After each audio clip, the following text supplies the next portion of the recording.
బాల్యం పాఠం ఆధారంగా శీల వీర్రాజు గారి బాల్యాన్ని గుర్తు చేసుకునే విధానాన్ని సంపూర్ణంగా రాయండి.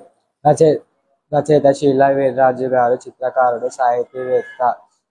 సాహితీవేత్తగా కావడానికి ఆయనకు చిన్నతనంలో ఎదురైన సంఘటనలు పునాది వేశాయి.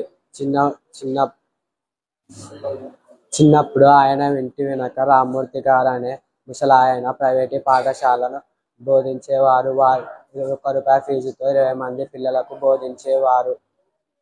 వారిలో ఒకరు శీల వీర్రాజు గారు.